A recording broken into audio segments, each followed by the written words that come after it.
اس سورہ یاسین کے تعلق سے ایک فضیلت جو بیان کی جاتی ہے کہ یہ قرآن کا دل ہے، یہ ثابت نہیں ہے، اندر یہ واضح کر دوں۔ سورہ یاسین قرآن کا دل ہے بول کر جو روایتیں آتی ہے وہ صحیح درجے کی نہیں ہے کوئی بھی، تو لہٰذا یہ فضیلت تو سورت کی نہیں ہے۔ رہا موتا کے وقت اس کو پڑھنا یا قبر پر پڑھنا یا دفناتے وقت پڑھنا یا اس کے بعد قبر پر جب بھی گئے پڑھنا، اس کی کیا حقیقت ہے؟ تو یاد رکھیے ایک روایت اس طرح سے ابو داؤد کی ملتی ہے جو حسن درجے تک پہنچتی ہے، جس میں یہ الفاظ ہے کہ اپنے موتا کے لیے سورہ یاسین پڑھ۔ تو یہاں علماء اس کی شرح کرتے ہیں اور یہ بیان کرتے ہیں کہ جب کوئی آدمی مر رہا ہو تو اس کے نزدیک سورہ یاسین پڑھنا، نہ کہ مرنے کے بعد۔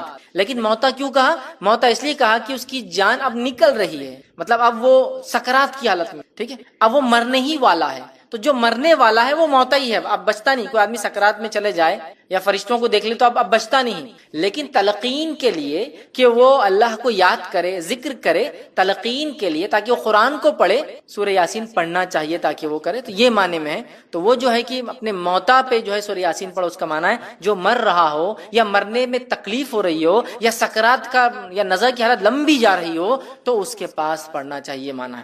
لیکن اس کا ہرگز معنی یہ نہیں ہے کہ مرنے کے بعد دفناتے وقت یا قبر پہ دفنانے کے بعد یا جب بھی قبر پہ جایا جائے سورہ یاسین پڑھے، چونکہ حدیث میں نہ بولے موت، تو موت سے مراد یہاں جو مر رہا ہو، جانکنی میں ہو، سکرات ہو، تکلیف ہو موت کی، تو تب ایسے شخص کے بازو تاکہ وہ یاد کرے، سنے، دہرائے، پڑھے، اللہ کا ذکر کان میں جائے، اس کے لیے آپ سورۃ الیاسین وہاں پڑھ سکتے ہیں، ٹھیک ہے۔ تو بہرحال یہ تو اس کی ایک فضیلت میں کہوں گا، یہ ایک بات ثابت ہے اس کے تعلق سے، لیکن باقی دیگر بہت سارے فضائل کہ اس کو جمعہ کے دن اتنے بار پڑھے تو یہ فضیلت، آدھی رات کو پڑھے تو اتنی فضیلت، 11 بار پڑھے، 21 بار، 40 بار، 40 دن، 21 دن، پتہ نہیں کیا کیا لوگوں نے مان لیے، یہ ثابت نہیں ہے۔ ہاں جو مر رہا ہے اس کے بعد آپ پڑھ سکتے ہیں، اور اسی طرح قرآن کی تلاوت میں تو یہ آتا ہی رہیں گا بہرحال، تو آپ تب پڑھ سکتے ہیں۔ اور اس سورہ یاسین میں بڑے اچھے واقعے یاد رکھیے، اور سورہ یاسین کے اندر اللہ رب العزت فرماتا ہے کہ اس سورت کے ذریعے اپنے اطراف کے لوگوں کو جو زندہ ہے محمد صلی اللہ علیہ وسلم ڈراؤ، کہ سورت کے ذریعے سورہ یاسین کے ذریعے اپنے اطراف زندہ لوگوں کو ڈراؤ۔ لیکن کتنی عجیب بات ہے نا، اسی سورت کو لے کے لوگ اکثر اپنے مردوں کو ڈراتے ہیں۔ کیا کہا کہ اس سورت کے ذریعے، چونکہ تمہارے اس پر یہاں نبی نہیں آیا، اس قوم کے اندر ایک لمبا عرصہ گزر گیا،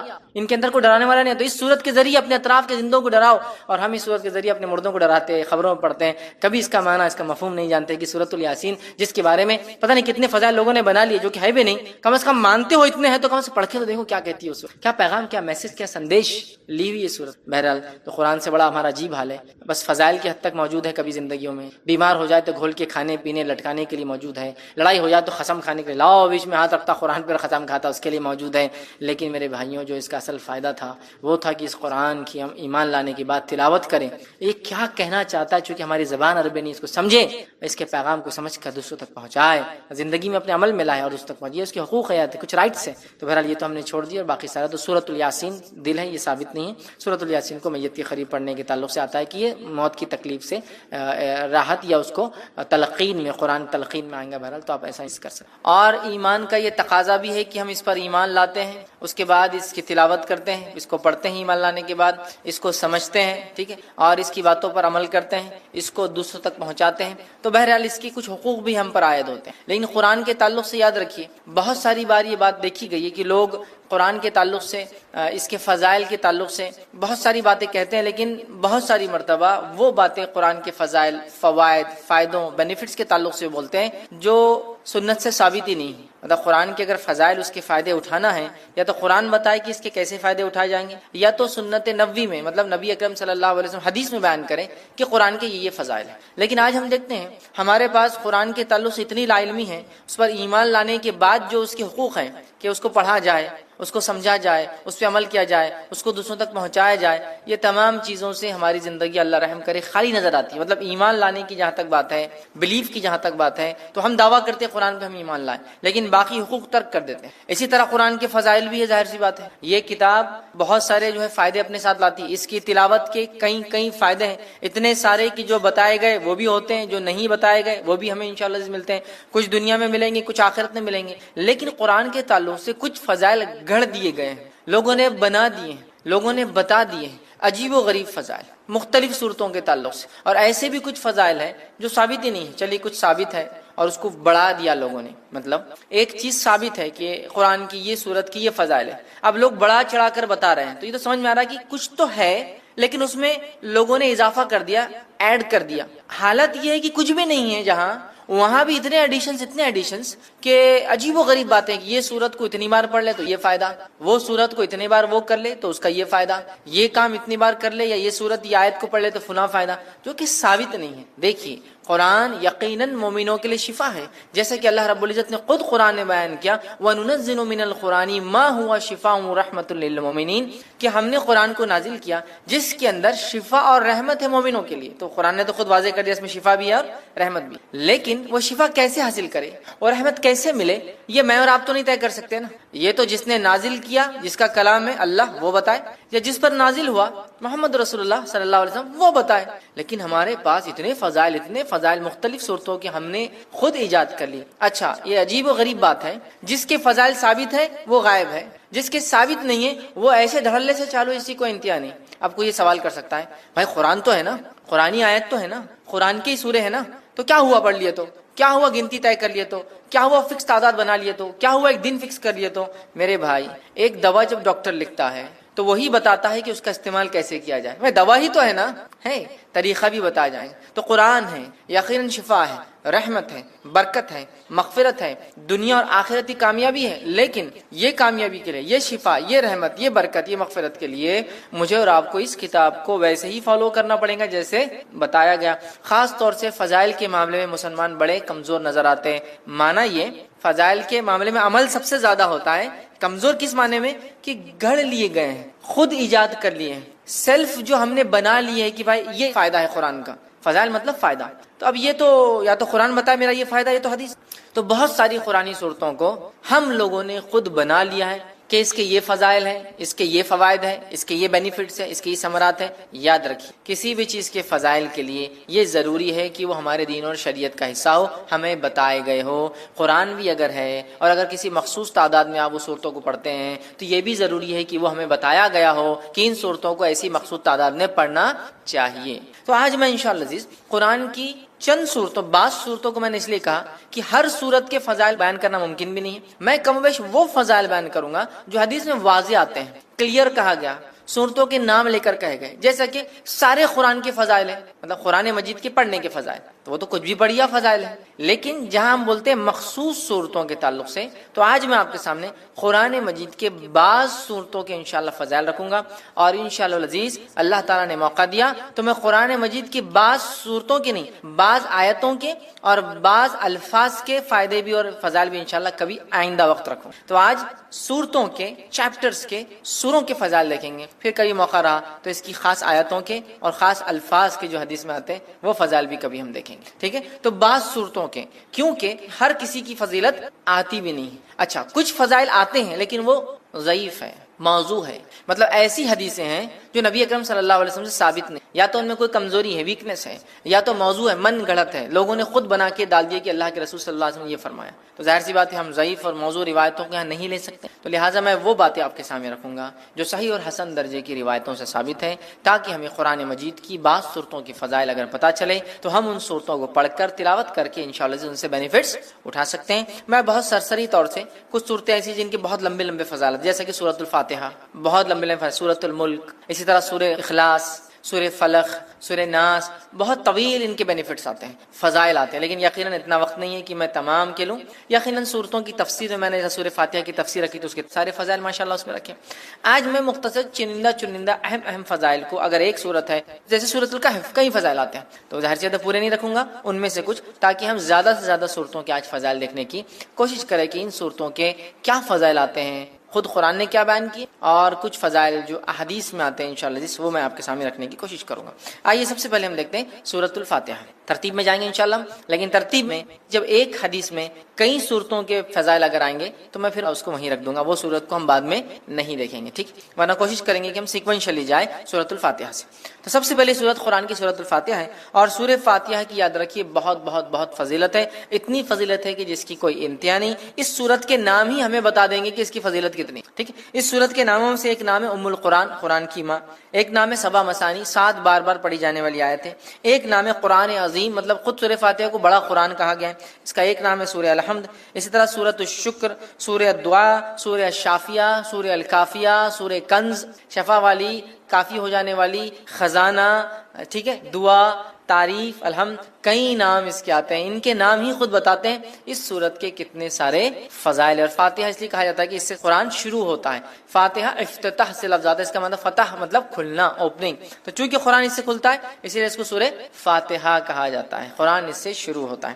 آئیے اس کی فضائل میں سے ایک فضیلت جو آتی ہے وہ یہ ہے، جامع ترمذی کی روایت ہے جو حضرت ابی بن کعب رضی اللہ عنہ فرماتے اور کہتے ہیں رسول اللہ صلی اللہ علیہ وسلم فرمایا رکھا، اس ذات کی قسم جس کے ہاتھ میں میری جان ہے، سورۃ الفاتحہ جیسی سورت نہ تو توریت میں نازل کی گئی، نہ تو انجیل میں نازل کی گئی، نہ زبور میں نازل کی گئی۔ یہ 7 آیتیں ہیں جو بار بار پڑھی جاتی ہے، یہی قرآن عظیم ہے اور جو مجھے دیا گیا ہے۔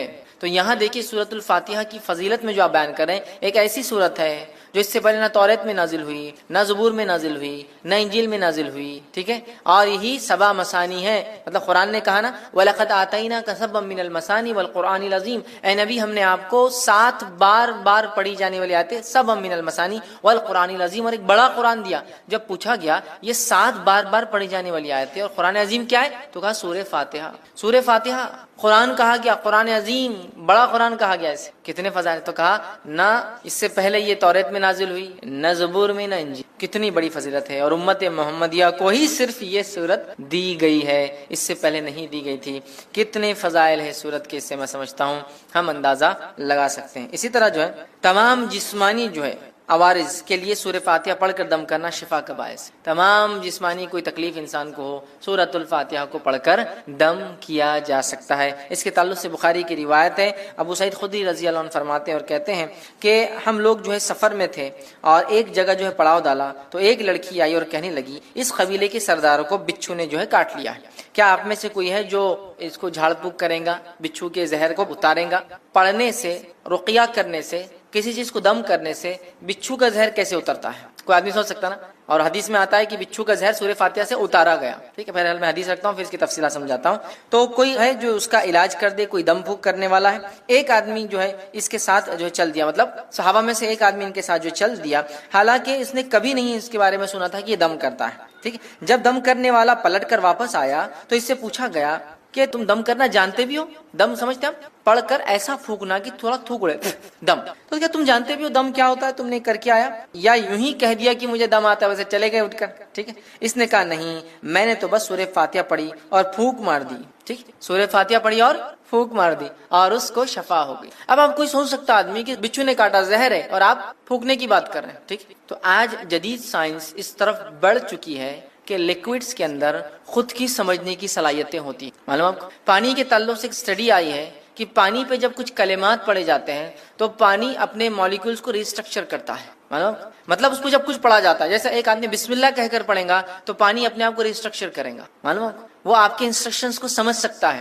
اب یہ الگ بات ہے کہ ابھی یہ اب ایک سائنٹیفک، ابھی اس کے لیے فیکٹس ایک لمبا وقت، بٹ ابھی ہم کو پتا چل رہا ہے جو سائنس آج کی بتا سکتی ہے، لکوڈز جو ہوتے ہیں ان میں اپنی انڈرسٹینڈنگ اور وہ ریسٹرکچر کر سکتے، ریڈیزائن کر سکتے اپنے آپ کو، سامنے والا کیا پڑھ رہا ہے۔ اگر اسی بات کو ہم ذہن میں رکھیں جو آج ایک ابتدا ہے اس فیلڈ کی، ہو سکتا ہے آگے بہت ساری باتیں ہمارے سامنے آئے، یہ ابتدا ہے، تو ہمیں پتا چلتا ہے زہر بھی قسم کا لکوڈ ہے جو اندر جا رہا ہے، جب اللہ کا کلام پڑھ کے انسٹرکشنز مل رہے ہیں تو وہ ایکٹ کرتا ہے، ریئیکٹ کرتا ہے، ریسٹرکچر کر سکتا ہے اپنے آپ کو، جو زہر ہے وہ شفا میں بھی تبدیل ہو سکتا ہے، واللہ عالم۔ یہ تو ابھی ابتدا ہے، آگے دیکھیے جو ہے سائنس دنیا کیا کیا ثابت کرتی ہے جو اسلام نے پہلے ہی بتا دیا ہے نا۔ آج بہت ساری تھراپی جس میں صرف پھونکا جاتا ہے اور سہلایا جاتا ہے، دیکھا آپ نے، مساج خالی پھونکتے ہیں اور ایسا یوں کرتے ہیں، ملتے ہیں، صرف مساج نہیں، صرف یوں ملیں گے، سر پہ ہاتھ پھیریں گے، باڈی پہ ہاتھ پھیریں گے اور بولتے ہیں اس سے علاج ہو۔ مطلب جرمنی میں ایک سائنٹسٹ ہے، وہ پاگلوں کا یا لوگوں کا علاج کرتا ہے جن کو مرگی وغیرہ کی بیماری، ایپیلیپسی وغیرہ ہوتی ہے، اور وہ ان کو، حالانکہ نان مسلم ہے، کرسچن ہے، تجوید کے ساتھ قرآن پڑھاتا ہے، اور اس کی تجزیے کے مطابق، اس کے ایکسپیریمنٹس کے مطابق وہ کہتا ہے اللہ لفظ کو جو تجوید کے ساتھ پراپرلی برابر ادا کیا جائے ایسا آدمی پاگل نہیں ہوتا ہے، وہ مسلمان نہیں ہے، لیکن اس کی تھراپی کہتی ہے کہ یہ لفظ کو صحیح بولنے سے مینٹلی آدمی اچھا رہتا ہے، سبحان اللہ، ٹھیک ہے۔ تو بہرحال تو زہر کا اتارا ہے، اس لیے میں نے کہا کہ جسمانی بیماریوں کا اس کے اندر علاج ہے۔ اسی طرح سورۃ الفاتحہ کی فضیلت یہ ہے، جادو، جن، مرگی یا کسی پر سایہ یا کسی چیز کا اثر ہو، بیماری اگر کسی انسان کو ہو اور صبح اور شام جو ہے 3 مرتبہ سورہ فاتحہ پڑھ کر دم کی جائے تو اس کو شفا مل جاتی ہے۔ جادو، کوئی اثر، آصف جس کو کہتے ہیں، ٹھیک ہے، مرگی، ایپیلیپسی، اس جیسی کوئی بھی بیماری ہو انسان کو، اگر سورۃ الفاتحہ صبح اور شام 3 مرتبہ پڑھ کے دم کی جائے تو اس کو فائدہ ہوتا ہے. جس کے تعلق سے ابو داؤد کی روایت ہے، ایک لمبا واقعہ ہے. خارجہ بن سلت رضی اللہ عنہ کا جو اس کے راوی، وہ کہتے ہیں کہ ان کے چچا نے روایت کیا کہ وہ ایک سفر میں تھے اور وہ ایک جگہ سے گزرے جہاں ایک آدمی کو لایا گیا جو زنجیروں میں جکڑا ہوا تھا، مطلب اس کو باندھا ہوا تھا رسیوں وغیرہ میں. لوگوں نے کہا یہ پاگل ہے اور تم محمد صلی اللہ علیہ وسلم کے ساتھی ہو اور تم محمد صلی اللہ علیہ وسلم کے ساتھ رہے ہو، کچھ ایسا پڑھو کہ اس انسان کو شفا ہو جائے.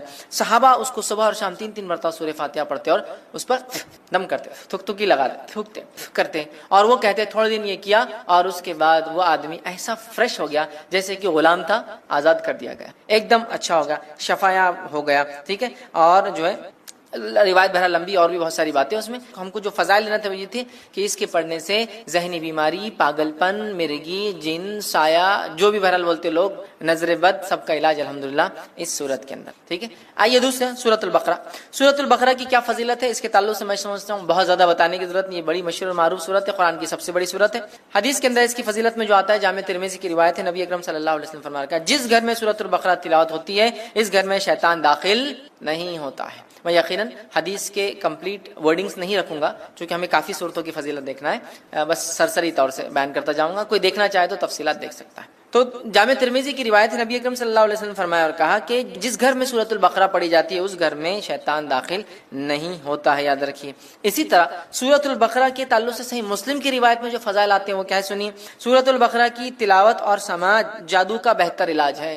تلاوت اور سننا جادو کا علاج ہے. دوسرا، کوئی جادوگر سورۃ البقرہ پہ غالب نہیں آ سکتا. تیسرا فائدہ اسے پتہ چلا ہے اس کی تلاوت کرنے سے گھر میں خیر و برکت آتی ہے. چوتھی فضیلت معلوم ہوتی ہے اس کی تلاوت ترک کرنے سے گھر کی خیر و برکت سے انسان محروم ہو جاتا ہے. ٹھیک ہے. پانچواں فائدہ آتا ہے قیامت کے روز سورہ بقرہ اپنے پڑھنے والوں کے لیے مغفرت کے لیے جھگڑا کریں گا. 5 فضائل آتے صحیح مسلم کی روایت میں.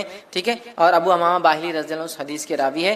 حدیث کے اندر جو آتا ہے وہ یہ ہے قرآن پڑھا کرو، وہ قیامت کے روز اپنے پڑھنے والوں کی سفارش کرے گا. خصوصاً 2 روشن صورتیں تلاوت کرو، سورۃ البقرہ، سورہ آل عمران. ٹھیک ہے. قیامت کے روز یہ اس طرح قطار میں آئیں گی جیسے بادل آتے ہوں، یا 2 سائبان، مطلب 2 سائبان ہے یا پھر بادلوں کے جیسے ہی سایہ لے کر آئیں گے. ٹھیک ہے. یا جیسے قطار میں اڑنے والے پرندوں کی طرح یہ جو ہے آئیں گے اور اپنے پڑھنے والے کی طرف جھگڑا کریں گے. سورہ بقرہ اور سورہ آل عمران کی اللہ ان کی مغفرت کرو، ان کو معاف کر دو، تو جھگڑا کریں گے تو انہیں پڑھا کرو. ٹھیک ہے. ان کا پڑھنا باعث برکت ہے، برکت ہے، اور اس کا چھوڑنا باعث حسرت ہے، خیر و برکت چھین جاتی ہے اور جادوگر اس کا مقابلہ نہیں کر سکتے. 5 فضیلت ایک پورے قرآن کی بھی ہے. سورہ بقرہ اور سورہ آل عمران کا خاص نام لیا گیا، 2 نمبر اور 3 نمبر کا سورہ ہے قرآن کا یہ. ٹھیک ہے. اسی طرح شیطان گھر میں داخل نہیں ہوتا ہے، جادو کا اثر ختم ہو جاتا ہے. اب اگر جادو ہو گیا ہے یا شیطان اندر آ گیا ہے تو بھاگ بھی جاتا ہے اس کے پڑھنے سے. مطلب ایک تو اندر نہیں آنے دینا، ایک تو جادو ہوگا تو علاج کرنا، اور ایک آ گیا تو ہکالنا. تینوں کام ہو سکتے ہیں سورہ بقرہ سے. سنیے حدیث کے اندر روایت ہے، حاکم کی روایت ہے، نبی اکرم صلی اللہ علیہ وسلم نے فرمایا اور کہا ہر چیز کی ایک چوٹی ہوتی ہے. قرآن مجید کی چوٹی اور فضیلت اور عظمت کے اعتبار سے سورۃ البقرہ اس کی چوٹی ہے، پیک ہے، اس کی پینیکل ہے اس کا. ٹھیک ہے. جس گھر میں سورہ بقرہ پڑھی جاتی ہے شیطان سنتے ہی اس گھر سے بھاگ جاتا ہے. جس گھر میں سورۃ البقرہ پڑھی جاتی ہے شیطان سنتے ہی بھاگ جاتا ہے. ایول، برائی جتنی بھی ہے شیطان لاتا ہے نا، گھر سے بھاگ جاتی ہے.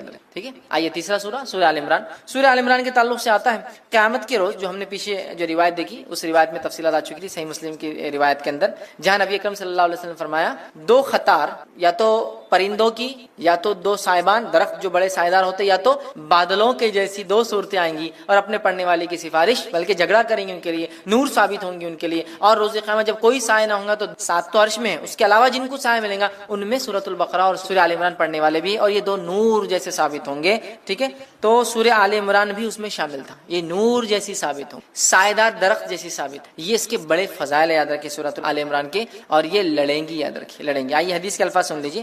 نبی اکرم صلی اللہ علیہ وسلم کو، یہ مسلم کی روایت ہے، کو فرماتے ہوئے سنا ہے کہ قیامت کے روز قرآن مجید لایا جائے گا اور جو لوگ قرآن پر عمل کرتے تھے وہ بھی لائے جائیں گے. سورہ بقرہ اور سورہ آل عمران آگے ہوں گے. اس کے بعد نبی اکرم صلی اللہ علیہ وسلم نے ان دونوں صورتوں کی 3 مثالیں دی جنہیں میں آج تک نہیں بھولا. راوی کہتے ہیں اور فرماتے ہیں وہ دونوں صورتیں بادل کے 2 ٹکڑوں کی طرح ہوں گی، مطلب سایہ دیں گی. 2 کالے رنگ کی جو ہے چھتریاں ہوں گی جن میں روشنی چمک رہیں گی، بادل جیسی ہوں گی. 2 چھتریاں ہوں گی ان میں روشنی بھی چمک رہی ہوں گی. ٹھیک ہے. اور 2 قطاریں پرندوں کی ہوں گی اور وہ اپنے صاحب کی طرف جو ہے جھگڑیں گی. 2 قطاریں پرندوں کی طرح ہوں گی اور وہ اس کو پڑھنے والوں کے لیے جھگڑا کریں گی اللہ سے. تو یہ 2 صورتیں بڑی اہم ہیں، سورہ بقرہ اور سورہ آل عمران. سورہ فاتحہ کی فضیلت ماشاءاللہ ہم دیکھ چکے ہیں. چوتھی جو ہم دیکھیں گے صورت وہ ہے سورہ ہود. اب بیچ بیچ میں بہت ساری صورتیں ہم چھوڑ چکے ہیں، ان کے بہت ساروں کی فضائل ثابت نہیں ہوتے ہیں. ٹھیک ہے، اس لیے ہم چھوڑتے چلیں گے، اس لیے بعض میں نے کہا جو بہت اہم ہے، اور بہت ساروں کے تعلق سے میں نے جیسا کہا کہ بہت ساری ضعیف روایتیں آتی ہیں تو میں وہ نہیں رکھوں گا آپ کے، ٹھیک۔ سورہ ہود کو ہم دیکھتے ہیں۔ سورہ ہود کی یاد رکھی بڑی فضیلت ہے، اور سورہ ہود کے تعلق سے جامع ترمذی کی روایت ہے، جو باتیں ہمیں پتہ چلتی وہ یہ ہے کہ سورۃ الہود سورہ نمبر 11، سورہ واقعہ سورہ نمبر 56 56، سورہ مرسلات سورہ نمبر 77 77، سورہ نبا سورہ نمبر 78 78، سورہ تکویر سورہ نمبر 81 81 جو ہے، ان صورتوں کی ایک ہی حدیث میں ایک ساتھ فضائل آتے ہیں، 5 صورتوں کی کیا فضائل ہے؟ عبداللہ ابن عباس رضی اللہ عنہما کے راوی وہ کہتے ہیں ابوبکر صدیق رضی اللہ عنہ نے عرض کیا یا رسول اللہ صلی اللہ علیہ وسلم آپ بوڑھے ہو گئے ہیں، مطلب نبی اکرم صلی اللہ علیہ وسلم کے سر میں کچھ بال سفید نظر آنے لگے تھے، حالانکہ انس بن مالک رضی اللہ عنہ کہتے ہیں آپ کے بہت کم بال سفید تھے اور آپ تیل لگانے سے چھپ جایا کرتے تھے۔ تو اللہ کے رسول صلی اللہ علیہ وسلم سے ابوبکر صدیق نے پوچھا رضی اللہ عنہ کیا بات بہت سارے بال آپ کے سفید نظر آئے؟ تب اللہ کے رسول صلی اللہ علیہ وسلم فرمایا مجھے سورہ ہود، سورہ واقعہ، سورہ مرسلات، سورہ نبا، سورہ تکویر نے بوڑھا کر دیا ہے، مطلب یہ صورتیں قیامت کا منظر پیش کرتی، یہ صورتوں نے قوموں کے واقعات، یہ صورتوں نے قوموں کے ایمان نہ لانے پر کیسے عذابات آئے۔ سورہ ہود پڑھیے آپ، کتنی قوموں کے واقعات، نوح علیہ السلام کا واقعہ، صالح علیہ السلام کا واقعہ، شعیب علیہ السلام کا واقعہ، ہود علیہ السلام کا واقعہ ہے نا، کتنے واقعات۔ تو ان واقعات نے، ان قصوں نے، ان باتوں نے، جو واقعات یہاں ہوئے ہیں، جو قوموں کے ساتھ سلوک ہوا ہے، میری قوم بھی ایمان نہیں لا رہی، ان کے ساتھ بھی یہ ہو سکتا ہے نا، میرے بات کے لوگ، تو اللہ کے رسول صلی اللہ علیہ وسلم یہ صورتیں نازل ہوئی تو آپ غور کر کے، فکر کر کے، سوچنے کی بنیاد پر آپ کے بال جو ہے سفید ہونے لگے۔ لیکن اس سے ایک بات جو پتہ چلی وہ یہ ہے، یہ وہ صورتیں ہیں جن کے پڑھنے سے آخرت کی فکر پیدا ہوتی ہے، اس کی فضیلت ہے۔ آخرت کی فکر اور ایکسٹرا آرڈنری فکر کرنے سے آدمی بوڑھا ہونا شروع ہو جاتا ہے۔ بولتے ہیں لوگ ارے وقت سے پہلے بال سفید ہو، کیا فکریں ہیں تم کو؟ بولتے ہیں آخرت، اور آخرت بڑی اہم چیز ہے، یاد رکھیں۔ تو 5 صورتیں اس میں آگئے۔ اسی طرح جو ہے سورہ بنی اسرائیل دیکھیں گے ہم، سورہ نمبر 17۔ سورہ بنی اسرائیل کے تعلق سے یاد رکھیے یہ بڑی اہم صورت ہے، اور نبی اکرم صلی اللہ علیہ وسلم کے تعلق سے جامع ترمذی کی روایت ہے، یوں آتا ہے عائشہ رضی اللہ عنہا فرماتی اور کہتی ہے نبی اکرم صلی اللہ علیہ وسلم اس وقت تک نہیں سوتے تھے جب تک سورہ بنی اسرائیل اور سورہ الزمر، سورہ زمر، سورہ بنی اسرائیل سورہ نمبر 17، سورہ الزمر سورہ نمبر 39 39، سورہ الزمر کی تلاوت نہیں کر لیتے تھے۔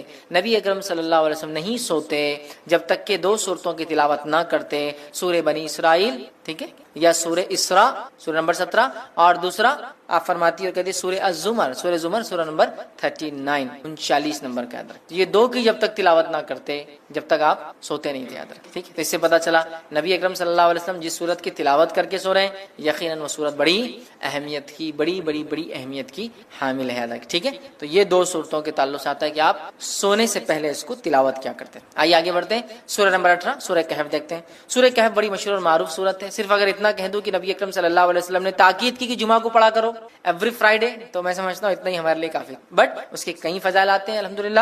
سورہ نمبر 18 سورہ کہف کی جو فضیلت آتی ہے وہ یہ ہے جو شخص اس کی ابتدائی 10 آیتوں کو حفظ کر لیں گا اور تلاوت کریں گا دجال کے فتنے سے محفوظ رہیں گا، دجال کے فتنے سے محفوظ رہیں گا۔ اور سورۃ الکہف کی ابتدا میں نوجوانوں کا واقعہ آتا ہے جو اپنے وقت کے بادشاہ کی فتنے سے محفوظ رہے جس نے اپنے آپ کو معبود، رب، گاڈ ڈکلیئر کر، پورا واقعہ نا اصحاب کہف، دا پیپل آف دا کیو، غار والے لوگ ہیں نا، پورا واقعہ اسی سے لفظ سورت کا نام بھی کہف آتا ہے۔ سورہ نمبر 18 جو اس کی 10 آیتوں کا حفظ کر لیں گا اور اس کی تلاوت کریں گا فتنہ دجال سے بچ جائیں گا۔ اور آپ کو پتا ہے فتنہ دجال کیا ہے؟ فتنہ دجال وہ فتنہ ہے جس کے تعلق سے حدیث میں آتا ہے کہ آدم علیہ الصلوۃ والسلام اور نوح علیہ الصلوۃ والسلام نے اپنی قوم کو اس سے ڈرایا، حالانکہ ان کے زمانے میں آنے والا نہیں تھا، آخری نبی کے آئے تک نہیں آنے والا تھا، ہے نا، اور آخری نبی کے دور میں بھی نہیں آنے والا تھا، ان کے امتیوں میں آنے والا تھا، اور وہ بھی ہر امتی پہ نہیں آنے والا تھا، جو زمانے کے آخر وقت میں رہیں گے، جو ایمان کے اعتبار سے بڑے کمزور ہوں گے، تو ان میں جو مضبوط ہوں گے وہ بچ جائیں گے، صرف ٹیسٹ ہوگا ایک طرح سے، امتحان۔ تو فتنہ دجال کا فتنہ وہ فتنہ ہے کہ آدم علیہ السلام، نوح علیہ السلام نے، اور حدیث میں آتا ہر نبی نے اپنی قوم کو اس سے ڈرایا ہے۔ اور جب اللہ کے رسول صلی اللہ علیہ وسلم نے علامت قیامت بیان کی نا، حدیث میں آتا راوی کہتے ہیں فجر کی نماز کے بعد نبی اکرم صلی اللہ علیہ وسلم نے کہا کہ میں تم سے نہ کہتا تھا دجال کے بارے میں، تمیمہ داری جو کرسچن تھے، عیسائی تھے، وہ آج میرے پاس پہنچے 1 مہینے کے سفر کے بعد، اور انہوں نے مجھ سے ایک واقعہ بیان کیا، چونکہ وہ ایمان بھی لائے ہیں اس چیز کو دیکھنے کے بعد، اسلام قبول کر لیا ہے، اور انہوں نے دجال سے ملاقات کی ہے، میں نہ کہتا تھا تم سے۔ اور اس کے بعد نبی اکرم صلی اللہ علیہ وسلم سناتے گئے، راوی کہتے ظہر کا وقت آ گیا، ہم نے ظہر کی نماز نماز پڑھی, پھر علامت قیامت اب بتاتے گئے, عصر کا وقت آ گیا, ہم نے عصر کی نماز پڑھی, پھر علامت قیامت بتاتے گئے. اور صحابہ کہتے ہیں جب پوری علامتیں آپ نے ہم کو دن بھر میں بتا دی تو ہم اتنے خوف زدہ ہو گئے کہ کسی جھاڑی کے پاس سے جاتے ڈر لگنا شروع, کسی جھاڑ کے پاس سے ڈر لگتا تھا کہ دجال نکل کے آنا جائے, اللہ اتنا ڈرا, دجال اتنی خطرناک. اور اس سے سیفٹی کے لیے صرف 10 آیتیں یاد کرنا ہے, 10 جملے, 10 سینٹینسز یاد کر لو, محفوظ. اب آپ بولیں گے 10 جملوں سے کیسا محفوظ ہو سکتا ہے انسان؟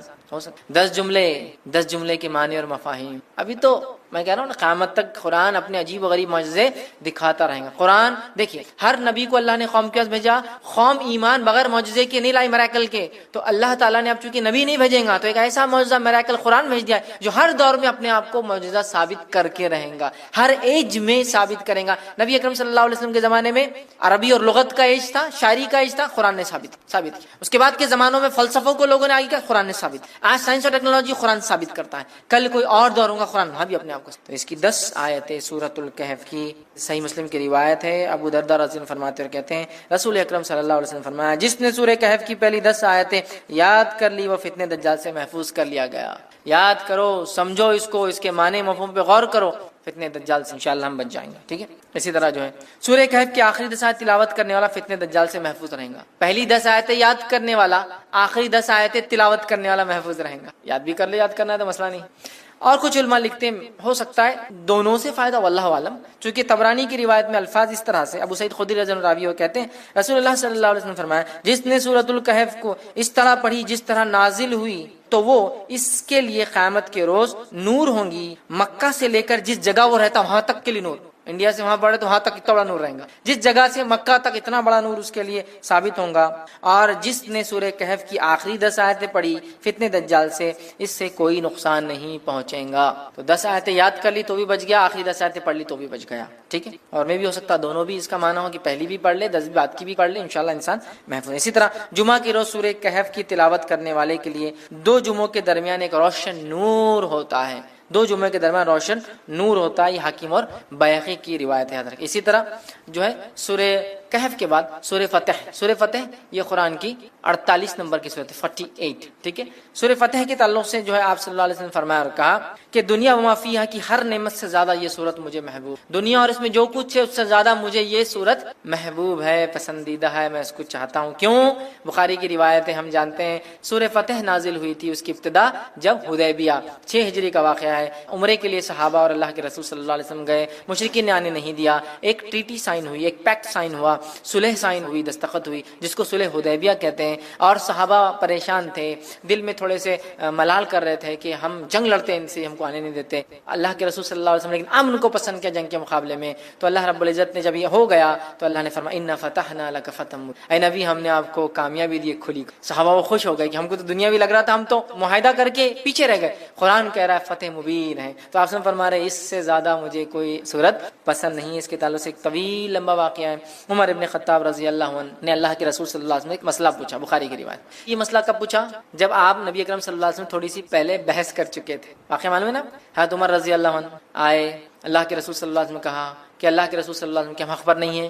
آپ نے کہا تو ہم لڑتے کیوں نہیں, کیوں صلح ہو رہی ہے؟ آپ سے خاموش. پھر گئے ابوبکر صدیق رضی اللہ عنہ کے پاس, کا مسئلہ کیا ہے, ہم حق پر نہیں ہے تو کہا ہے, پھر لڑتے کیوں نہیں؟ ابوبکر صدیق خاموش رہے, کہ اللہ کے رسول خاموشی اختیار کی نا, مل گیا نا جواب. اب شاید اس کے بعد یہ سوال کریں, روایت میں تفصیلات نہیں آتی, میں سمجھ رہا ہوں اس کی ترتیب. حضرت عمر نے مسئلے کا سوال پوچھا, آپ نے جواب نہیں, پھر پوچھا, آپ نے جواب نہیں, پھر پوچھا, 3 بار پوچھا, آپ خاموش. اب حضرت عمر رضی اللہ عنہ آگے نکل گئے قافلے میں, اور دل میں سوچ رہے ہیں کیوں میں نے 3 بار سوال کر. اگر اللہ کے رسول صلی اللہ علیہ وسلم ناراض ہو گئے تو اللہ کو قرآن کی آیت ہی اتار دیں گا. اب میرے کچھ نہ کچھ مصیبت آتی, مطلب کہیں میرا تذکرہ نہ آ جائے, قرآن اتر جائیں گا اور میرا کنڈیمنیشن یا میرے بارے میں کچھ نہ کچھ آ جائے گا, اور یہ ٹھیک نہیں ہے. بہت پریشان ہو گئے, بہت دل میں پریشان ہونے لگے, اور آگے چلے گئے کہ 3 بار پوچھنا, 1 بار پوچھا ٹھیک تھا نا, کیوں میں نے سیکنڈ اور تھرڈ ٹائم پوچھ لیا, اننیسیسری تھا, نہیں بولنا چاہیے تھا, نہیں پوچھنا چاہیے تھا. آپ سب پتہ نہیں کیا کیفیت میں تھے, کیا حالت تھی, اب میرے پہ خواہ ہوتا جاتا. اب اتنی دیر میں اللہ کے رسول صلی اللہ علیہ وسلم نے کہا عمر کہاں ہے. اب یہ تو آگے چلے گئے, ایک صحابی کا دیکھو جا کے عمر, وہ آگے گئے اور چلائے عمر تمہیں اللہ کے رسول صلی اللہ علیہ وسلم بلا رہے. حضرت عمر گھبرا گئے, کہا اب کچھ تو بھی ہو گیا, کوئی آیت اتر گئی میرے خلاف, چونکہ میں نے اننیسری ڈسٹرب کر, نبی نے ایک بار جواب نہیں دیا, خاموش رہ جانا تھا, دوسری بار پھر خاموش رہ جانا تھا,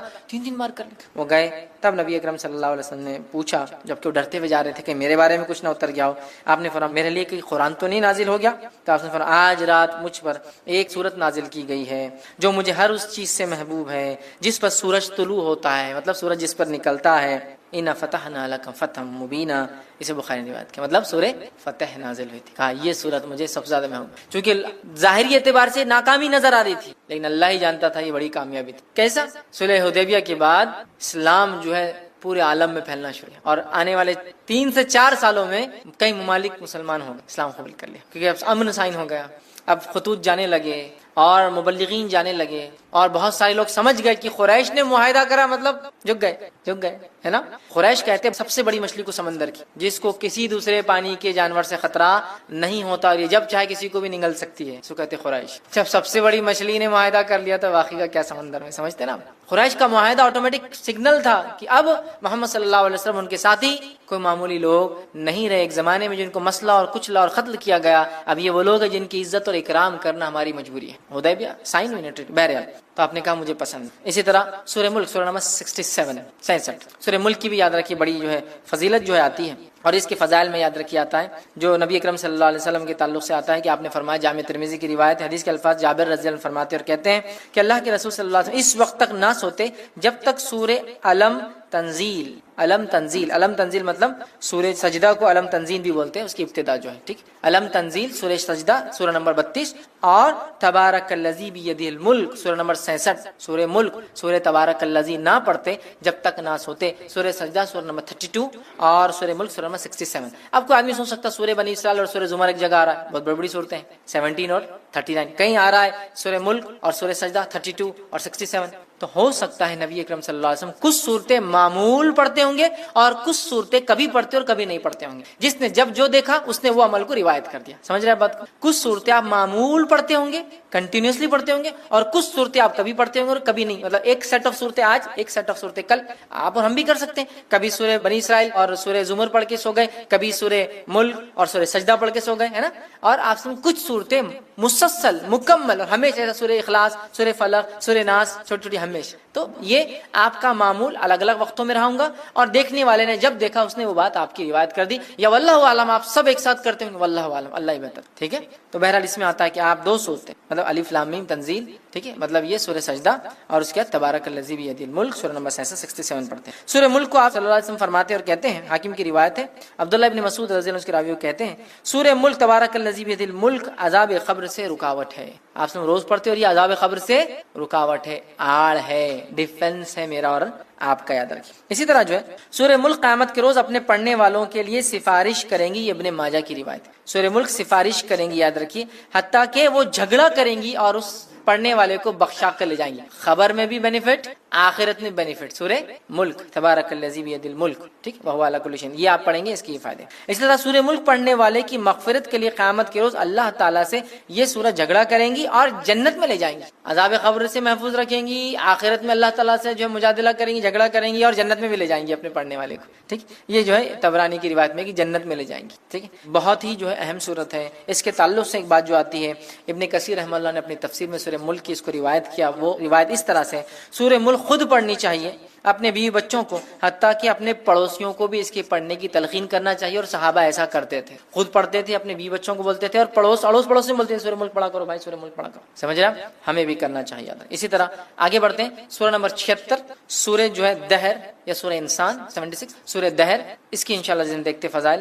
روایت صحیح مسلم کی ہے، رسول اکرم صلی اللہ علیہ وسلم جمعہ کے روز فجر کی نماز میں سورہ سجدہ اور سورہ دہر کی تلاوت کرتے ہیں. سورہ دہر سورہ نمبر 76 اور سورہ سجدہ سورہ نمبر 32 کی آپ صلی اللہ علیہ وسلم فجر کی نماز میں تلاوت کرتے تھے. ٹھیک ہے، اور جمعہ کے روز، جمعہ کے دن جب آپ فجر پڑھاتے تو ان 2 صورتوں کی اس میں جو ہے آپ صلی اللہ علیہ وسلم تلاوت کیا کرتے تھے. اسی طرح صحیح مسلم کی ہی روایت میں الفاظ اس طرح سے آتے ہیں، عبداللہ ابن عباس رضی اللہ عنہ اس کے راوی فرماتے ہیں رسول اللہ صلی اللہ علیہ وسلم جمعہ کے روز نماز فجر کی پہلی رکعت میں سورہ سجدہ، دوسری رکعت میں سورہ دہر کی تلاوت فرماتے، اور اسی طرح جمعہ کی نماز میں سورہ جمعہ اور سورہ منافقون کی تلاوت کرتے. جمعہ کی فجر میں یہ 2 اور جمعہ کی نماز میں، مطلب جمعہ کی جو نماز ہوتی ہے اس میں خاص نماز میں آپ سورہ جمعہ سورہ نمبر 62 62 اور سورہ منافقون سورہ نمبر 63 63 آپ پڑھا کرتے ہیں. تو ظاہر سی بات ہے اللہ کے رسول صلی اللہ علیہ وسلم کا یہ سلیکشن بہت امپورٹنٹ ہے، کچھ نہ کچھ مقصد ہے اس کے پیچھے. ٹھیک، تو یہ اس کی فضیلت ثابت کرتا ہے. اسی طرح نبی اکرم صلی اللہ علیہ وسلم کے تعلق سے آتا ہے کہ آپ جو ہے مسبحات پڑھے بغیر نہیں سوتے. مسبحات کس کو کہتے ہیں؟ مسبحات یہ 7 قرآن کی صورتیں ہیں جن کی ابتدا اللہ کی حمد و ثنا یا تسبیح سے شروع ہوتی ہے. جیسے فار ایگزامپل مثال کے طور پہ سورہ نمبر 17 سورہ بنی اسرائیل، سبحان الذی اسریٰ بعبدہ، سبحان مسبحات، وہ صورتیں جن کی فرسٹ آیت میں اللہ کی حمد و ثنا اور تسبیح ہے. سمجھ رہے آپ؟ مسبحات اس کو کہتے ہیں. ٹھیک ہے، سبح اسم ربک الاعلی، سورہ اعلیٰ کی پہلی آیت مسبحات کہتے ہیں. تو ایسی 7 صورتیں ہیں جو اللہ کی حمد و ثنا سے ان کی پہلی آیت شروع ہوتی ہے، اس کو کہتے ہیں مسبحات. تو ایک روایت میں آتا جامع ترمذی کی، نبی اکرم صلی اللہ علیہ وسلم، جس کے راوی جو ہے ارباز بن ساریہ رضی اللہ عنہ کہتے ہیں، نبی اکرم صلی اللہ علیہ وسلم سونے سے پہلے مسبحات کی تلاوت فرمایا کرتے تھے اور ارشاد فرماتے تھے ان میں ایک آیت ایسی ہے جو 1000 آیت سے بہتر. ایک آیت کون سی ہے؟ مخفی، چھپا ہوا ہے، ہڈن. یہ قرآن کے چھپے ہوئے خزانوں میں سے خزانہ ہے. جیسے حروف مقطعات ہے نا، چھپے ہوئے خزانے قرآن کی، چھپی ہوئی چیز ہے، ویسا ہی ایک ہے کوئی جو 1000 کے برابر ہے. مسبحات میں کون کون سے آتا ہے؟ وہ صورتیں جن کی ابتدا اللہ کی حمد و ثنا سے شروع ہوتی ہے. ایسی 7 ہیں، اور اللہ کی حمد و ثنا پہ ختم ہونے والی صورتیں بھی 7 ہیں. اسٹارٹنگ والی 7 ہیں اور اینڈنگ والی بھی 7 ہے اللہ کی. اسی طرح اللہ کی حمد و ثنا کرنے والی سوروں کی شروعات 7 ہے. اللہ کی حمد و ثنا کی نفی جو لوگ کرتے ہیں، مطلب اس کے خلاف، اس کے رد میں بھی جو صورتیں چالو 7 ہے. ویسے جو 7 اسٹارٹ ہوتی ہے، جو اللہ کی حمد و ثنا کے خلاف جو کام ہوتا ہے اس کے رد کرتے ہوتی ہے کہ اللہ ایسا نہیں، اللہ ایسا نہیں، انہوں نے ایسا کر دیا. ٹھیک، بہرحال تو مسبحات کون کون سی صورتیں؟ سورہ نمبر 17 سورہ بنی اسرائیل، سورہ نمبر 57 سورہ حدید 57. اب اس کی فضیلت بھی یہاں آگے دیکھیں، سورہ حدید 57، سورہ حشر سورہ نمبر 59، ٹھیک ہے 59. اسی طرح جو ہے سورہ صف سورہ نمبر 61، ٹھیک ہے. اسی طرح جو سورہ جمعہ سورہ نمبر 62، سورہ تغابن سورہ نمبر 64، اور اسی طرح سورہ اعلیٰ سورہ نمبر 87. یہ 7 صورتیں جو مسبحات ہیں. آپ صلی اللہ علیہ وسلم یہ 7 پڑھ کر سویا کرتے. 17، 57، 59، 61، 62، 64 اور 87، یہ اتنی صورتیں پڑھ کر نبی اکرم صلی اللہ علیہ وسلم سویا کرتے. آئیے آگے بڑھتے ہیں. اسی طرح سورہ تکویر سورہ نمبر 81 کے تعلق سے ہم دیکھتے ہیں. سورہ تکویر کے تعلق سے نبی اکرم صلی اللہ علیہ وسلم فرماتے ہیں، یہ جو ہے جامع ترمذی کی روایت آپ نے فرمایا، جو شخص اپنی آنکھوں سے قیامت کا منظر دیکھنا پسند کرتا ہے وہ سورہ تکویر، جو شخص اپنی آنکھوں سے قیامت کا منظر دیکھنا پسند کرتا ہے وہ سورہ تکویر سورہ نمبر 81 پڑھے، سورہ انفطار سورہ نمبر 82 پڑھے، اور سورہ انشقاق سورہ نمبر 84 یہ 3 صورتیں پڑھے.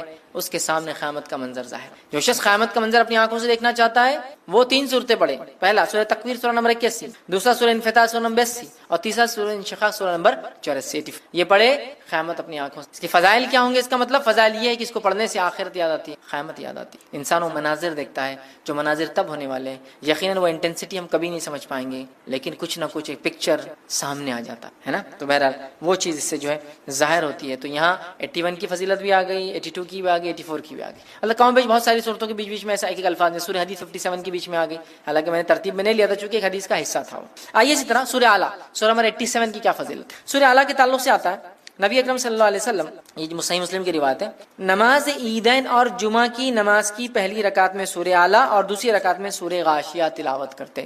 جمعہ کی نماز میں اور عیدین کی نماز میں پہلی رکعت میں سورہ اعلیٰ، دوسری رکعت میں سورہ غاشیہ تلاوت کرتے. سورہ اعلیٰ سورہ نمبر 87، سورہ غاشیہ سورہ نمبر 88. تو 87 اور 88 2 آیتوں کی آپ ایک کے بعد ایک تلاوت کیا کرتے تھے.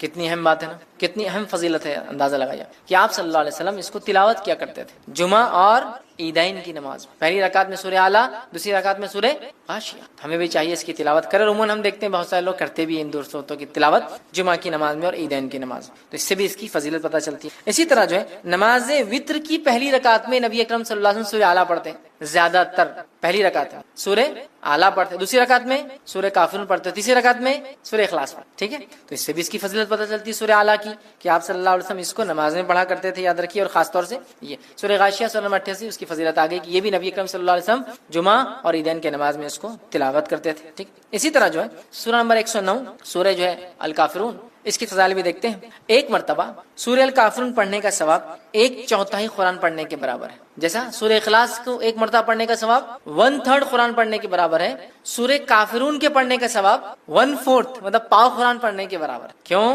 اس لیے کہ سورہ کافرون میں کفر کا رد ہے نا. مطلب ہم جن چیزوں کی عبادت اللہ کے علاوہ دنیا میں ہوتی ہے سب کا انکار کرتے ہیں اور کہتے ہیں قل یا اہل الکافر لا اعبد ما، میں اس چیز کی عبادت نہیں کرتا ہوں جس کی عبادت کرتا. سمجھ؟ تو ہم کیا کر رہے ہیں؟ ڈینائل کر رہے ہیں، انکار کر رہے ہیں ان تمام چیزوں کی جن کی عبادت اللہ کے ساتھ یا اللہ کے علاوہ ہوتی ہے دنیا میں. اندر تو سورۃ الکافرون کی فضیلت ہے. حدیث کے الفاظ عبداللہ ابن عباس رضی اللہ عنہ اور حدیث کے راوی جامع ترمذی کی روایت. آپ نے فرمایا کہا کہ سورہ اخلاص 1/3 قرآن کے برابر 1/3 آف دا قرآن کے برابر ہے اور سورہ کافرون 1/4 1/4 قرآن کے برابر ہے. یاد رکھ. تو یہاں اس کی فضیلت آتی ہے. اسی طرح جو ایک فضیلت اس کی جو آتی ہے وہ یہ ہے کہ روایت کے اندر یہ الفاظ ہیں کہ نبی اکرم صلی اللہ علیہ وسلم کی خدمت میں جو ہے فروہ بن نوفل رضی اللہ عنہ حاضر ہوئے اور کہا اللہ کے رسول صلی اللہ علیہ وسلم مجھے کوئی ایسی چیز بتائیے جو میں سوتے وقت پڑھوں. سوتے وقت جو چیز میں پڑھوں. تو نبی اکرم صلی اللہ علیہ وسلم نے فرمایا قل یا ایھا الکافرون پڑھو یہ شرک سے بری کر دیتی. کیا کرو تم قل یا ایھا الکافرون پڑھو سونے سے پہلے, یہ تم کو شرک سے بری کر. کیونکہ آپ جو چیزیں ہیں جن کی بات اللہ کے ساتھ یا اللہ کے علاوہ ہوتی ہے ان کا انکار کرتے ہیں. تو گویا ایک آدمی سورہ کافرون پڑھ کے جب سوتا ہے شرک سے برات کر کے, نفرت کا اظہار کر کے کہ میں بری ہوں جن چیزوں کی عبادت تم اللہ کے علاوہ, جن چیزوں کو تم ایسوسیٹ کرتے ہو اللہ کے ساتھ, میں ان سے بری ہو کر سو رہا ہوں. تو ایک صحابی کو آپ نے فرمایا رات میں سوتے وقت کیا پڑھنا چاہتے ہو؟ سورۃ الکافرون پڑھ کر تم سو. اسی طرح طبرانی کی روایت میں آتا ہے کہ علی رضی اللہ عنہ فرماتے ہیں کہ دوران نماز نبی اکرم صلی اللہ علیہ وسلم کو ایک بچھو نے کاٹ لیا. آپ نماز پڑھ رہے ہیں اور طبرانی کی روایت میں آپ کو ایک بچھو نے کاٹ لیا. جب آپ صلی اللہ علیہ وسلم نماز سے فارغ ہوئے تو بچھو کو آپ نے مارا اور کہا اللہ کی لعنت ہو بچھوؤں پر, یہ نبی اور غیر نبی کس کو بھی نہیں چھوڑتے. اللہ کی لعنت ہو بچھو پر, یہ ایک ایسا جانور ہے موذی, یہ نبی اور غیر نبی کسی کو نہیں چھوڑتا, سب کو ڈس لیتا ہے, اس میں تمیز ہی نہیں اس کے. پھر آپ صلی اللہ علیہ وسلم نے پانی اور نمک منگوایا, ٹھیک, اور دونوں کو ملا کر, پانی اور نمک کو ملا کر اس پہ ملا, زخم پر اس کو ملا, اور ساتھ میں سورہ کافرون اور معوذتین پڑھ کر دم کیا. سورہ کافرون سورہ نمبر 109 اور معوذتین سورہ نمبر 113 اور 114 پڑھ کر دم زخم پہ دم کیا, پڑھ کے پھونکا. اس نمک اور پانی خصوصیت رکھتا ہے کہ زہر کے اثر کو کم کرے, زخم کو بھرے جو بچھو کاٹنے سے. اور پڑھنے سے یاد رکھیے جب سورہ کافرون اور سورہ فلق اور سورہ ناس پڑھ کے آپ نے دم کیا تو اثر کم ہو. ایک روایت میں آتا ہے کہ آپ نے سورہ اخلاص, سورہ فلق اور سورہ ناس پڑھی, ٹھیک ہے.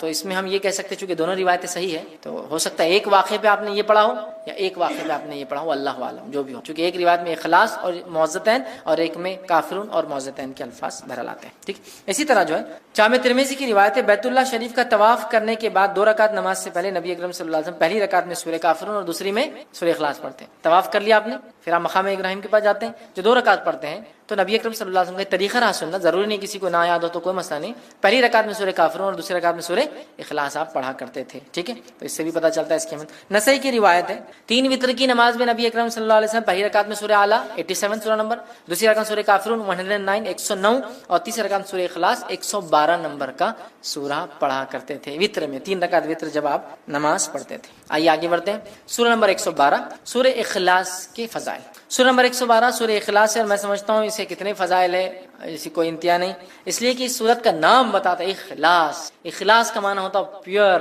خالص, بغیر ملاوٹ کا.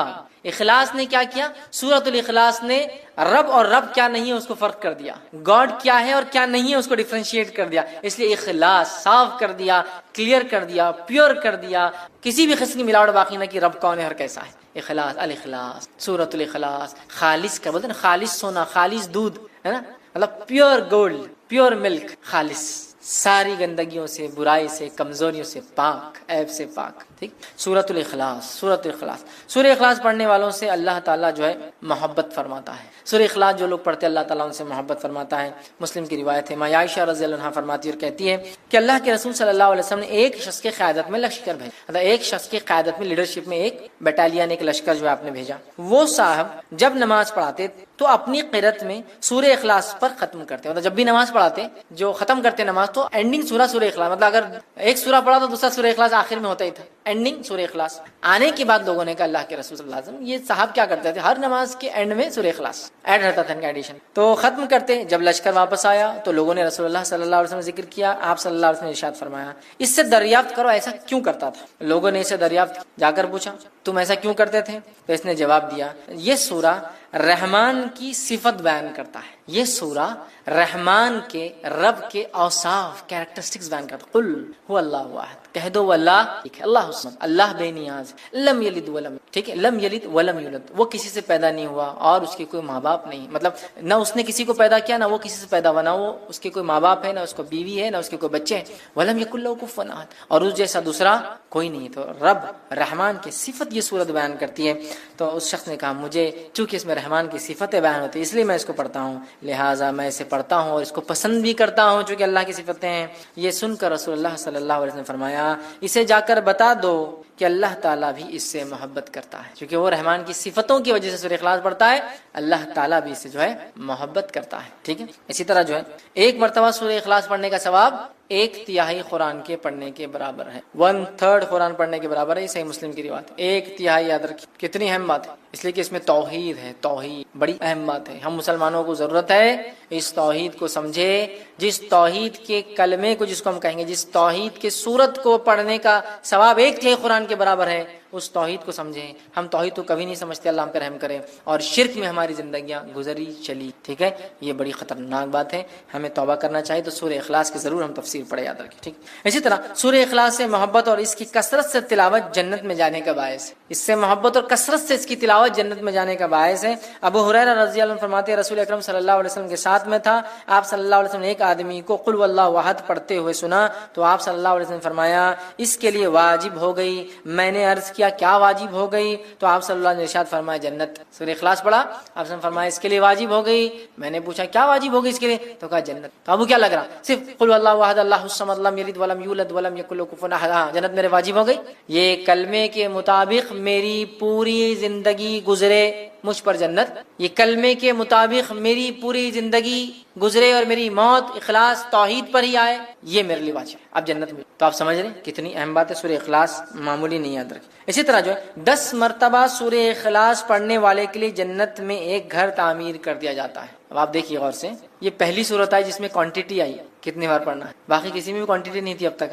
تو آپ جس کو بولیں گے آپ تعداد مت طے کیجیے اب صورتوں کتنا پڑھنا ہے, بس پڑھتے جائیے. یہاں کوانٹٹی ہے, اگر اس نیت سے 10 بار پڑھی جائے کہ اس سے جو ہے جنت میں گھر چاہیے, تو پھر اسی کوانٹٹی فکس ہے, پھر 10 بار ایک ساتھ پڑھنا ہے. آئیے حدیث کے الفاظ, مسند احمد کی روایت ہے. معاذ بن انس رضی اللہ عنہ فرماتے اور کہتے ہیں رسول اللہ صلی اللہ علیہ وسلم فرمایا جس نے قل واللہ احد آخر تک 10 بار پڑھی اس کے لیے اللہ تعالیٰ جنت میں گھر تعمیر کرتے. جس نے سورہ اخلاص کو 10 بار پڑھا اللہ تعالیٰ اس کے لیے جنت میں ایک گھر تعمیر کرتے ہیں. سمجھ رہا بات کو, گھر تعمیر کرتے اللہ تعالیٰ کس شخص کے لیے, جو سورہ اخلاص کو 10 بار پڑھتا ہے, یاد رکھیے. تو آپ دیکھیے کتنی بڑی فضیلت ہے کہ 10 ٹائمز کا ریسیٹیشن جنت میں ایک گھر, مذاق نہیں. ٹھیک ہے, اسی طرح شیطان کے وسوسوں سے بچنے کے لیے سورہ اخلاص پڑھ کر بائیں جانب, ٹھیک, بائیں مطلب لیفٹ ہینڈ جو ہے 3 مرتبہ تھوکنا چاہیے. یہ وسوسے جو کنٹینیو آتے ہیں نا, اس کا بھی علاج ہے اس کے اندر. ٹھیک, حدیث کا الفاظ سنیے, جو ہے ابو داؤد کی روایت ہے. جو ہے ابو سلمہ بن عبد الرحمن رضی اللہ عنہ کہتے ہیں کہ رسول اللہ صلی اللہ علیہ وسلم نے فرماتے ہوئے سنا ہے کہ ایک وقت آئیں گا لوگ ایک دوسرے سے بہت زیادہ سوال کریں گے, بہت زیادہ سوال کریں گے, حتیٰ کہ ایک کہنے والا کہیں گا اچھا مخلوق کو اللہ نے پیدا فرمایا.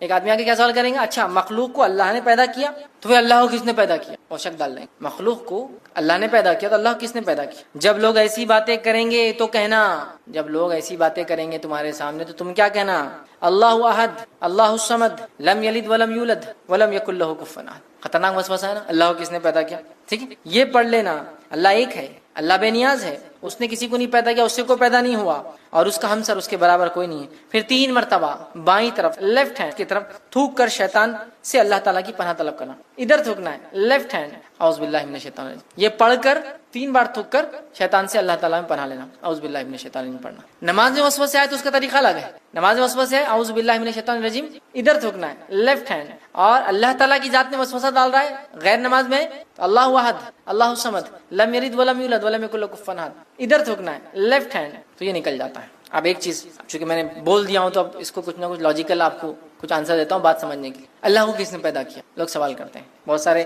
ایتھیسٹ وغیرہ ایسے لوگ ہم سے بھی کر سکتے دعوتی فیلڈ میں, ٹھیک, یا وہ لوگ جو اللہ کو نہیں مانتے ہیں, گاڈ کو نہیں مانتے ہیں, کریٹر کو نہیں مانتے ہیں. میں ایک ایگزامپل دے کے بات سمجھاتا ہوں. اگر کوئی بول رہا ہے کہ بی کو کس نے پیدا کیا, تو ہم کہہ رہے سی. تو سی کو کس نے پیدا کیا, تو ہم کہہ رہے ڈی. تو ڈی کو کس نے پیدا کیا, ہم کہہ رہے ای. کوئی نہ کوئی تو فرسٹ ہوگا جس کو کسی نے نہیں پیدا کیا ہوگا, بٹ نیچرل ہے. آپ کتنا بھی لمبا جائیے، جانے کے بعد ایک سرٹن پوائنٹ پہ آ کے آپ کو یہ بات تو ماننا پڑے گی کوئی ایک تھا جو بغیر بنائے بنا ہے. دیکھیں اللہ کو کس نے پیدا کیا، اس کو کسی نے پیدا کیا، تو اس کو کس نے پیدا کیا، پھر اس کو تو بات تو وہی چاہ کے پھر جو فرسٹ ہے پھر وہی ہوگا، اس کو کس نے پیدا کیا. کوشچن تو اینڈ لیس ہے. تو ہم کہہ رہے ہیں جو نہیں پیدا ہوا اللہ ہے، اور جس سے سب کچھ پیدا ہوا وہ اس کی مخلوق ہے. ختم. کوئی بتا بی کو کس نے پیدا کیا تھا، آپ بولے نہیں سی تو ہوں گا نا کوئی، تو میں بولا سی کو کس نے پیدا کیا تھا، ڈی ہوں گا. اچھا ڈی کو کس نے کیا تھا، ای ہوں گا. تو اینڈ لیس چلتی جا رہی بات. تو کوئی نہ کوئی ایک ہے ذات جس سے ابتدا ہونا چاہیے پورے کائنات کی. لیکن اس بات پہ زیادہ غور و فکر نہیں کرنا چاہیے. میں نے صرف لاجیکل آپ کو ریزننگ کے لیے بات کر، فکر کرنا نہیں چاہیے. اور ایسے کبھی خیالات آئے تو اللہ میں پناہ مانگنا چاہیے شیطان مردود سے. اعوذ باللہ من الشیطان. اور طریقہ بھی اب ہم کو پتہ چل گیا. یا ایمان کی کمزوری کی جو دعا ہے وہ بھی آپ پڑھ سکتے کسی بھی چیز میں. رضیت باللہ ربا وبالاسلام دینا وبمحمد نبیا. یہ خاص طور سے ایسے سوال کوئی لائے تو آپ نے فرمایا اللہ احد اللہ صمد لم یلد ولم یولد ولم یکن کفوا احد. اعوذ باللہ من الشیطان الرجیم. یہ اس کا طریقہ ہے. ختم. لاجیکلی آپ کو ایکسپلین کر دیا میں نے. ٹھیک. نبی اکرم صلی اللہ علیہ وسلم جب طواف کر لیتے ہیں تو 2 رکعت جو نماز پڑھتے اس کے بعد تو اس میں پہلی رکعت میں کافرون اور دوسری رکعت میں سورہ اخلاص کی آپ صلی اللہ علیہ وسلم جو ہے تلاوت کیا کرتے تھے. اسی طرح آپ جب 3 وتر پڑھتے 3 وتر کے اندر پہلی رکعت میں سورہ اعلیٰ، دوسری رکعت میں سورہ کافرون، تیسری رکعت میں سورہ اخلاص پڑھتے تھے. اسی طرح نماز فجر کی پہلی رکعت میں آپ قل اللہ احد اور دوسری رکعت میں قل یا ایھا الکافرون بھی پڑھا کرتے تھے. شارٹ نماز پڑھتے تھے یہ لمبی پڑھے تو سورہ اعلیٰ ہے نا، اور دوسری چیز سورہ جمعہ ہے، سورہ منافقون ہے. وہ بہرحال تو آپ پڑھا کرتے تھے. آئیے آگے بڑھتے ہیں. سورہ فلق کی فضیلت یاد رکھیں. سورہ فلق آپ دیکھیے ابتدائی سورہ اور آخری صورتوں کی بڑی فضیلت ہے. ابتدائی دیکھیے سورہ فاتحہ، سورہ بقرہ، سورہ آل عمران، اور آخری میں بھی سورہ کافرون، سورہ فلق، سورہ ناس ہے نا، سورہ اخلاص. بہت ان کی فضیلت ہے. لیکن بڑی افسوس کیا تو امت کے ساتھ کیا معلوم، جن کے فضائل ثابت ہے ان کی کچھ بھی عمل نہیں ہے، اور جن کی ثابت نہیں ہے اس کے ثابت کر کے عمل کرنے پہ تلے ہوئے. ہم کتابیں لکھ دی گئی یہ پڑھے تو یہ ہوتا کہاں ہے، نہیں انہوں نے بولے انہوں نے بولے. ان کے بولنے سے آپ عمل نہیں کر سکتے کوئی چیز. سمجھ رہا، فضائل تو ثابت ہونا ضروری ہے. ایسے فضائل ہم دل سے گڑھ دیں گے تو پھر تو پورے دین اور شریعت کو بدل دیں گے تھوڑے دن بعد. سمجھ رہا، تو یہ ایسا نہیں ہوتا میرے بھائی، اس کو ثابت ہونا ضروری ہے. ٹھیک. سورہ فلق آئیے کیا فضیلت ہے اس کی. سورہ فلق سورہ نمبر 113. ٹھیک ہے، اس کی کیا فضیلت ہے. سورہ فلق جو ہے بہت زیادہ جو ہے اللہ تعالیٰ کو پسندیدہ سورت ہے. ٹھیک ہے. اس کے تعلق سے نسائی کی روایت ہے. عقبہ بن عامر رضی اللہ عنہ فرماتے اور کہتے ہیں نبی اکرم صلی اللہ علیہ وسلم کی خدمت میں حاضر ہوا تو آپ صلی اللہ علیہ وسلم اونٹنی پر سوار تھے. میں آپ صلی اللہ علیہ وسلم کے قدم مبارک کو میں نے ہاتھ رکھا. ایسا کوئی آدمی اوپر ہوتا ہے آپ ہاتھ رکھ کے بات کرتے ہیں نا، ہاتھ رکھتے ہیں، یہ ہاتھ رکھتے ہیں مانڈی پر. جو کوئی آدمی اوپر بیٹھا ہے آپ جا کے ہاتھ رکھتے ہیں نا، تو وہ بھی نبی اکرم صلی اللہ علیہ وسلم کے پیر پہ انہوں نے ہاتھ رکھا. وہ آپ اوپر تھے نا، ہائٹ پر تھے، تو ہاتھ رکھا اور عرض کیا مجھے سورہ ہود اور سورہ یوسف جو ہے پڑھائیں. یہ 2 صورتیں مجھے اللہ کے رسول آپ پڑھائیے. تو آپ صلی اللہ علیہ وسلم نے ارشاد فرمایا اور کہا اللہ کے نزدیک سورہ فلق سے بہتر سورہ تم کوئی نہیں پڑھ سکتے. مطلب تم سورت پڑھنا چاہ رہے ہو کوئی، تو اللہ کے نزدیک سورہ فلق سے بہتر تم کوئی سورت نہیں پڑھ سکتے.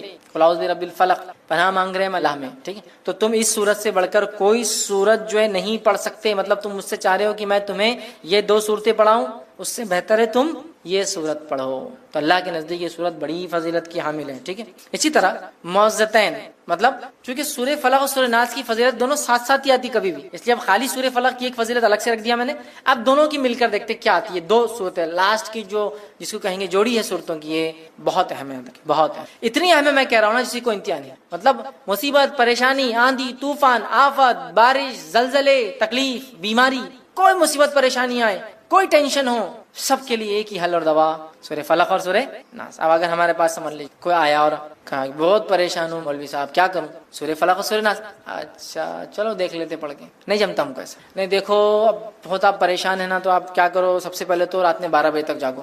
یہ نسخہ بہت امپورٹنٹ دکھ رہا. رات میں 12 بجے تک جاگو، پھر رات میں 12 بجے اٹھ کے سورتوں کی 12 نمبر کی آیتیں پڑھنا شروع کر دو. بہت اہم فضیلت. لیکن جن میں 12 آیتیں نہیں، جنہیں 12 نہیں چھوڑ دو، جس میں 12 وہ پڑھتے. پھر اس کے بعد ان کو 11 بار پڑھو، 12 نمبر کی آیت. بہت اہم دکھ رہا. نہیں اس کے بعد یہ کرو وہ کرو فلاں کرو فلاں، جاتے جاتے یتیم والے کے ڈبے میں پیسہ ڈالتے.